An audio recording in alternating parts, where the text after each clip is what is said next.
이 시간 서로 옆 사람들하고 인사를 하겠습니다. 특별히 초대교회 성도들이 만날 때마다 인사하는 인사가 있습니다. 마라나타, 주 예수여 오시옵소서. 같이 인사를 나누겠습니다. 마라나타, 주 예수여 오시옵소서.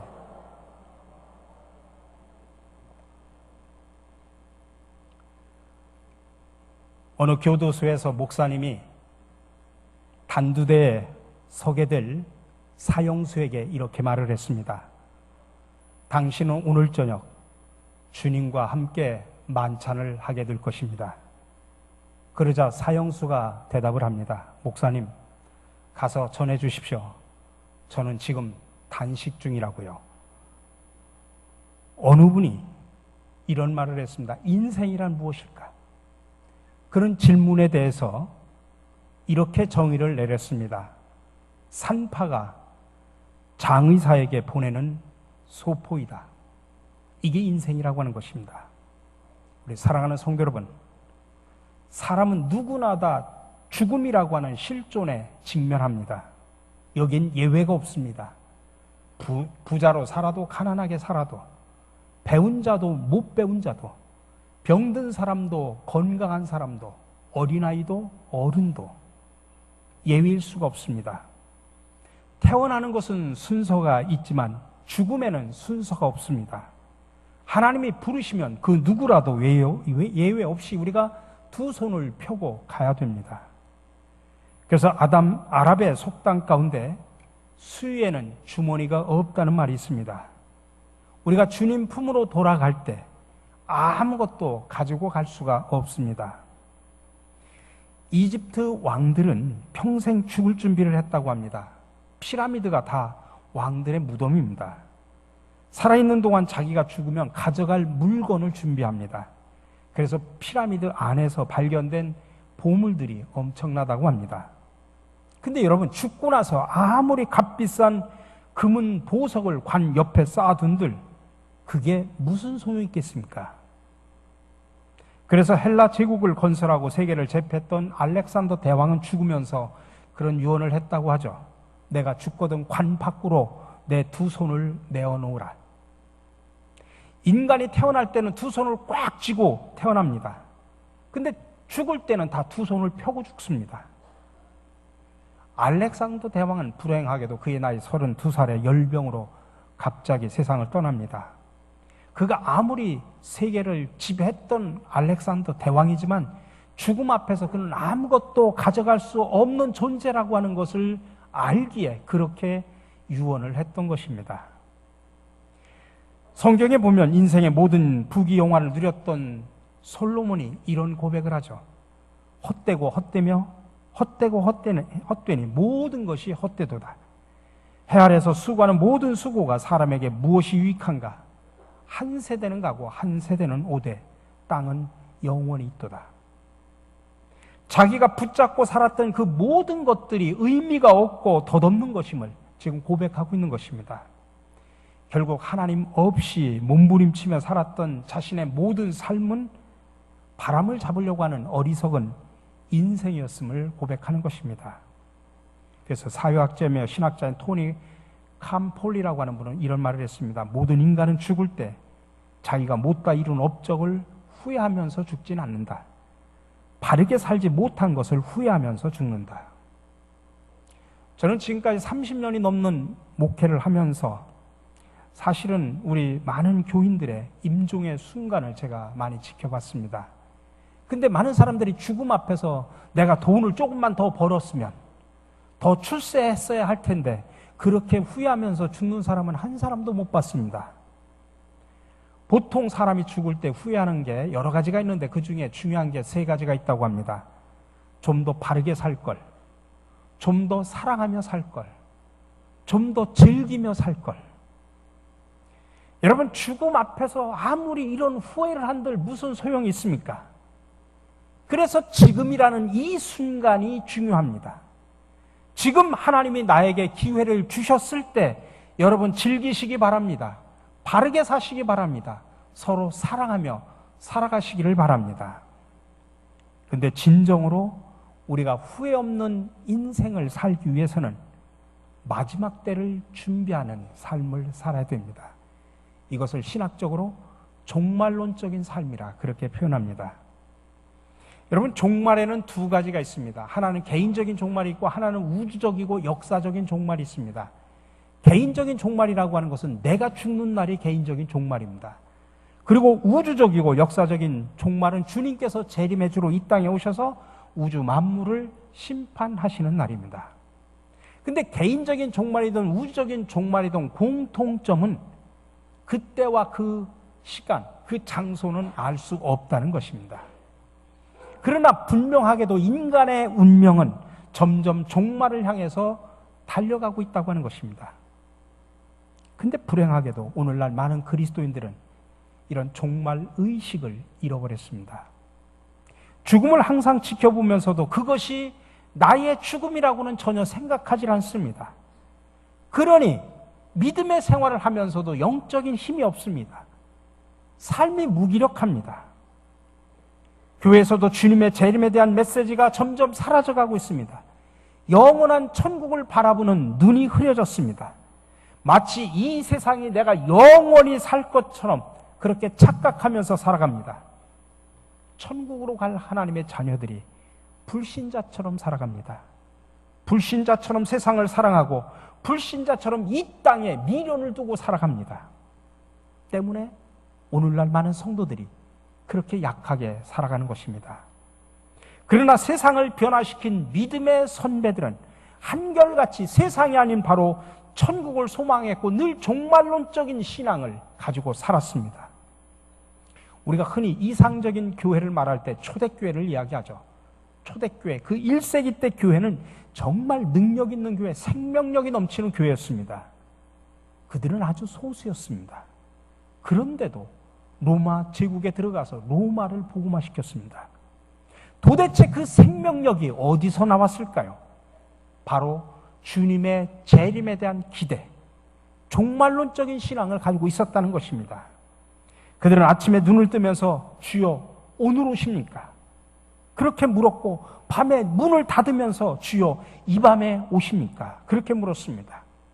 그리고 만나고 헤어질 때마다 서로 성도들끼리 마라나타, 주께서 곧 다시 오십니다. 그런 인사를 했습니다. 이렇게 초대교회 성도들의 삶은 이 마지막에 대한 긴박감이 있었습니다. 그러니 지금 내가 핍박과 고난이 온다고 할지라도 전혀 문제가 될 게 없습니다. 종말이라고 하는 희망의 빛에서 오늘의 문제를 바라봤기 때문에 그들은 그 어려움과 고통 속에서도 늘 희망이 넘쳐났습니다. 여러분, 우리 기독교의 역사를 보면 진정한 영적인 부흥과 도덕적인 각성이 일어났던 시기는 한결같이 종말론적인 믿음 운동이 일어났던 때였습니다. 지금 우리가 예수를 믿든 안 믿든 간에 많은 사람들이 말합니다. 말세가 가까웠다. 종말의 때가 다가왔다고 이야기하죠. 예수님은 마태복음 24장에서 종말의 때에 일어날 징조에 대한 이야기를 하십니다. 물론 그 말씀은 장차 로마가 망할 것을 염두에 두고 하신 말씀입니다. 그러나 이 주님의 말씀을 통해서 오늘을 살아가고 있는 이 시대에 적용을 할 수 있습니다. 종말이 다가오면 진리의 길에서 떠나도록 미혹하는 거짓 선지자, 적 그리스도가 나타난다고 이야기합니다. 그러니 여러분, 이때일수록 여러분 더욱더 이단의 유혹에 조심하시기 바랍니다. 근데 이단들의 공통점은 보면 꼭 믿는 자들을 유혹하고 그들에게 성경 공부를 하자고 이야기합니다. 그리고 기성교에서 가르치지 않는 놀라운 비밀을 깨닫게 된다고 이야기를 합니다. 그러나 여러분, 성경의 모든 비밀은 이미 예수 그리스도를 통해서 다 보여주셨다는 사실을 믿으시기 바랍니다. 그러니까 특별히 어떤 지적 호기심을 가지고 성경 공부를 하다 보면 오히려 진리에서 떠나게 될 수도 있다는 사실을 아셔야 됩니다. 또 이단은 물질을 강조합니다. 그래서 집, 땅 다 팔아서 바쳐야 됩니다. 그래야 천국에 가서 좋은 자리에 좋은 자리에 앉을 수 있다고 그렇게 세뇌를 합니다. 그러니까 이단에 빠지면 가정이 파탄나고 영혼이 파괴가 되고 여러분 피땀 흘려 모은 재산까지도 다 빼앗깁니다. 그러니 주변의 헛된 유혹에 여러분 넘어가지 마시기 바랍니다. 누가 성경 공부하자고 하면 여러분 단호하게 거절하십시오. 우리 교회에서는 성경 지금 통독을 하고 있지 않습니까? 또 지금 주일 오후마다 우리가 성서 여행을 하고 있지 않습니까? 그런 곳에 여러분들 적극적으로 참여하셔서 말씀의 깊이 들어오셔서 말씀의 놀라운 신비로운 세계를 경험하시기 바랍니다. 종말의 때가 되면 민족이 민족을, 나라가 나라를 대적하고 곳곳에 기근과 지진이 일어날 것이라고 말하고 있습니다. 당시 로마가 얼마나 많은 전쟁을 치렀습니까? 그리고 당시에 베수비우스 화산의 폭발로 인해서 폼페이의 대참사가 일어나기도 했습니다. 여러분, 이 시대는 어떻습니까? 곳곳에서 전쟁과 테러가 벌어집니다. 불법이 성합니다. 많은 사람들의 사랑이 식어가고 있습니다. 아니, 이 시대 사랑의 홍수 속에 살고 있지만 많은 사람들은 그 사랑의 홍수 속에서도 사랑의 기가를 느낍니다. 오히려 사랑에 굶주려 합니다. 왜 그렇습니까? 사랑은 있지만, 사랑은 흘러넘치지만 모두가 다 왜곡된 사랑들이 많습니다. 자기 사랑에 빠져서 이기적인 삶을 삽니다. 예수님이 말씀하셨던 이런 마지막 때의 징조들이 오늘 이 시대에도 그대로 나타나고 있습니다. 그렇다면 하나님의 때가 분명 우리 가운데 다가오고 있다는 사실을 여러분들 깨달으셔야 됩니다. 그래서 오늘 본문 말씀을 통해서 사도 바울은 우리에게 권면합니다. 세번역 성경으로 제가 읽어드립니다. 여러분은 지금이 어느 때인지 압니다. 잠에서 깨어나야 할 때가 벌써 되었습니다. 지금은 우리의 구원이 우리가 처음 믿을 때보다 더 가까워졌습니다. 지금 우리가 살고 있는 이 때를 잘 분별하라는 말씀입니다. 지금은 바로 자다가 깰 때라는 이야기입니다. 밤이 깊고 낮이 가까웠다는 이야기입니다. 여러분, 밤이 되면 모든 것이 다 덮여 있습니다. 그래서 잘못된 것도 추한 것도 잘 보이질 않습니다. 근데 낮이 되면 모든 것이 다 드러납니다. 그것은 주님의 심판의 날이 가까웠음을 의미합니다. 주님의 구원의 날이 우리들이 처음 믿을 때보다 가까웠음을 의미합니다. 그것이 개인적인 종말이든 우주적인 종말이든 기독교의 직선적인 그런 시간관으로 볼 때 마지막이 가까우고 있다고 하는 사실은 분명한 것입니다. 그러면 주님의 때가 가까워진 이 시점에서 우리는 어떻게 종말을 준비하면서 살아갈 수 있을까요? 그래서 오늘 바울은 우리에게 그렇게 권면을 합니다. 다 같이 따라서 합시다. 어둠의 일을 벗고 빛의 갑옷을 입으라. 어둠의 일을 벗고 빛의 갑옷을 입으라고 말합니다. 자, 그렇다면 어둠의 일을 벗으라고 표현하는데 우리 속에 있는 어둠의 일들이 무엇일까요? 오늘 13절에서 아주 구체적으로 이야기합니다. 세번역 성경으로 또다시 읽어드립니다. 호사한 연애와 술취함, 음행과 방탕, 싸움과 시기에 빠지지 맙시다. 6가지로 표현합니다. 첫 번째가 연회입니다. 이 말은 헬라어로 코모스라는 말인데 이것은 그리스 신화의 그 축제의 신으로 알려진 코무스에서 유래한 말입니다. 이 코무스는 술의 신 바쿠스의 아들인데 축제에서 막 이 술잔을 배분해주는 그런 역할을 합니다. 그래서 이 코무스 신은 혼돈을 대표하는 신으로 그리스 신화에 자주 등장을 합니다. 근데 이 신은 항상 곤드레 만드레 거리를 누비면서 고성방가를 하고 쾌락을 즐기면서 정신을 잃고 살아갑니다. 그 결과 있는 것 없는 것 다 허비가 해가면서 타락한 생활을 하고 자기 위주로 살고 가족과 생업을 돌보질 않습니다. 바울이 살던 시대 이런 사치하고 방탕한 생활을 하는 일은 로마 제국 속에서 흔히 있었던 일이고 그 결과 가정은 물론 개인도 파탄하는 일들이 참으로 많았습니다. 그래서 바울은 기독교인들은 그런 이방인들의 생활 방식을 따라서는 안 된다고 권면을 하는 것입니다. 두 번째가 술취함입니다. 이성이 마비되어서 무책임한 행동을 하게 되죠. 여러분, 술 마시는 것 자체는 죄가 아닙니다. 그러나 사람이 술에 취하면 이성이 마비되어서 실수를 합니다. 그래서 유대인의 탈무드에 보면 사람이 술 마시는 단계가 세 가지가 있다고 합니다. 첫 번째는 사람이 술 마십니다. 두 번째는 술이 술 마십니다. 마지막 세 번째는 술이 사람을 마셔버립니다. 그때 사람은 개, 돼지가 된다고 하는 이야기입니다. 세 번째가 음행입니다. 육체적인 욕망을 채우기 위한 부도덕한 행동을 말합니다. 네 번째가 방탕입니다. 여긴 방탕이라고 번역됐지만 실제 원어적인 의미는 부끄러움을 말하는 것입니다. 요즘 보십시오. 많은 사람들이 죄를 짓고도 부끄러워하지 않습니다. 아니 오히려 고개를 뻣뻣하게 들고 내가 재수없어서 걸렸다고 그렇게 원망합니다. 다섯 번째가 싸움입니다. 많은 사람들이 싸우기를 좋아합니다. 근데 대부분 싸우기를 좋아하는 사람들의 마음을 분석해보면 대부분 여유가 없는 사람들입니다. 여유가 없다 보니까 걸핏하면 분을 내기도 하고 혈기를 부리는 겁니다. 여섯 번째가 시기입니다. 남 잘 되는 것 배 아파합니다. 근데 여러분, 남 잘 되는 거 배 아파하는 사람은 계속 배가 아플 수밖에 없습니다. 그리스도인이라면 상대방이 잘 되는 것을 진심으로 축하해야 됩니다. 그러면 그 복이 나에게도 돌아옵니다. 이런 어둠 속에 살기에 많은 사람들이 정말 하나님을 바라보지를 못합니다. 그러니 이 어둠의 일들을 벗어버리고 적극적으로 우리가 입어야 할 옷이 있습니다. 그게 바로 빛의 갑옷이라고 하는 것입니다. 특별히 오늘 본문에서 우리에게 무슨 옷을 입으라고 하냐면 14절에서 말합니다. 주 예수 그리스도로 옷을 입으십시오. 정욕을 채우려고 육신의 일을 꾀하지 마십시오.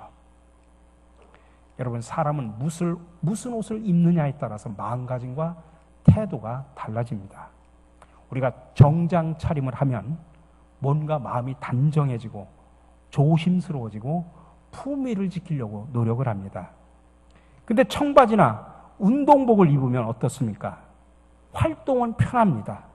아무데나 앉을 수 있고 뛸 수 있습니다. 그러나 남을 의식하거나 품위를 지키려고 하지는 않습니다. 그렇다면 예수 그리스도의 옷을 입는다고 하는 것이 무슨 의미일까요? 오늘 13절 전반부에 보면 이렇게 말합니다. 낮에 행동하듯이 단정하게 행합시다. 여러분, 낮에 입는 옷이 단정합니까? 아니면 밤에 입는 옷이 단정합니까? 밤에 좋은 옷을 입고 밖으로 나가는 사람들은 좀 수상한 사람들입니다. 낮에는 우리가 다른 사람들을 의식하기 때문에 단정한 옷차림을 합니다. 예수 그리스도의 옷을 입은 사람은 그 삶을 통해서 그리스도의 모습을 드러냅니다. 한마디로 단정히 행하는 삶이라고 하는 것은 예수님을 믿는 사람답게 사는 것을 말합니다. 예수 믿는 사람답게 사는 모습, 주님이 오실 날을 기다리는 자세로 사는 모습, 이것이 바로 단정하게 사는 사람의 바른 모습이라는 이야기입니다. 어느 현자에게 제자들이 찾아와서 물었습니다. 이 세상에서 누가 제일 소중한 사람입니까? 스승이 대답을 합니다. 네가 대하고 있는 그 사람이 바로 가장 귀한 사람이다. 그러면 세상에서 가장 소중한 일은 무엇입니까? 네가 지금 하고 있는 그 일이 가장 귀한 일이다. 그럼 가장 소중한 때는 언제입니까? 네가 살아있는 지금, 이 순간의 시간이 가장 소중한 것이다. 여러분, 그렇습니다. 내가 지금 마주하고 있는 옆 사람들, 이웃 사람들이 가장 소중한 사람임을 기억하시기 바랍니다. 지금 내가 하고 있는 그 일이 가장 귀한 일임을 기억하시기 바랍니다. 내가 서 있는 이 순간이 가장 중요한 때임을 기억하시기 바랍니다. Here and now, 지금 여기서 모든 것이 결정됩니다. 미래는 바로 오늘 나의 삶에 의해서 결정이 됩니다. 언젠가 오늘 내가 알지 못하는 시간에 나의 개인적인 종말이 옵니다. 또 언제 주님의 우주적인 종말이 올지 아무도 알 수가 없습니다. 그러므로 여러분, 그때가 언제인지, 그 시기가 언제인지, 그 장소가 어디인지 여러분 거기에 관심을 갖기보다는 내가 지금 여기서 만나고 행하는 모든 사랑과 일에 대해서 하나님 보시기에 부끄럽지 않도록 최선을 다하는 자세가 필요합니다. 여러분, 지금 마지막 때가 점점 다가오고 있는데 여러분의 삶에 기쁨이 흘러 넘칩니까? 혹시 눈에 보이는 세상 것에 얽매여서 천국의 기쁨을 빼앗기고 살아가는 것은 아닐까요? 나의 욕심과 정욕 때문에 땅의 것에 매여서 천국을 잊어버리고 사는 것은 아닌지요? 주님은 우리에게 하늘의 보물을 쌓아두라고 말씀하십니다. 마지막 때가 되면 사랑이 식어간다고 말합니다. 그래서 사랑은 율법의 완성이라고 말합니다. 우리가 하나님의 말씀을 한마디로 요약하면 하나님 사랑, 이웃 사랑입니다. 그러니 여러분, 불끈진 움켜진 손을 여러분 펴시기 바랍니다. 자꾸 움켜쥐려고만 하지 마시고 도움이 필요한 자들에게 여러분의 손을 펴주시기 바랍니다. 그러면 하나님께서 더 풍성한 은혜로 채워주실 줄로 믿습니다. 서로 사랑하며 베풀고 나누는 삶, 그것이 바로 빛의 갑옷을 입고 단정히 행하는 진정한 그리스도인의 모습입니다. 지금은 우리 모두 자다가 깰 때입니다. 제가 마지막으로 시 하나를 여러분들에게 소개를 드리고 마치려고 합니다. 어쩌면 오늘일지도. 평생에 3번 온다는 행운이 오는 날, 어쩌면 오늘일지도. 내게도 첫사랑은 시작되겠지. 어쩌면 오늘일지도. 훗날 후회하지 않으려면 무언가 시작해야 하는 날, 어쩌면 오늘일지도. 열매를 거두기 위해 나무를 심어야 하는 날, 어쩌면 오늘일지도. 보고 싶은 반가운 친구가 찾아오는 날, 어쩌면 오늘일지도. 맺힌 것을 풀어야 하는 날, 어쩌면 오늘일지도. 우리 주님 오시는 날, 어쩌면 오늘일지도. 내 인생의 마지막 날, 어쩌면 오늘일지도. 어쩌면 오늘일지도. 그렇다면 오늘 바로 우리가 잠에서 깨어나야 할 때입니다. 때를 분별할 줄 알아 예수 그리스도의 옷을 입고 빛의 자녀답게 살아가는 저와 여러분들이 되시기를 주님의 이름으로 간절히 축원합니다. 사랑의 주님, 어둠의 시대, 종말의 시대를 살아가는 우리들에게 때를 분별할 줄 아는 지혜를 주시옵소서. 그리하여 어둠의 일을 벗고 빛의 갑옷을 입게 하옵소서. 이제부터 하늘의 보물을 쌓는 자들이 되게 하시고 서로 진심으로 사랑하게 하옵소서. 우리의 움켜진 손을 펴서 힘들고 지치고 어려운 이웃들을 위해 활짝 펴게 하옵소서. 우리를 위해 십자가를 지시기까지 사랑하시고 구원의 손을 펴주신 예수 그리스도의 이름으로 기도드립니다. 아멘.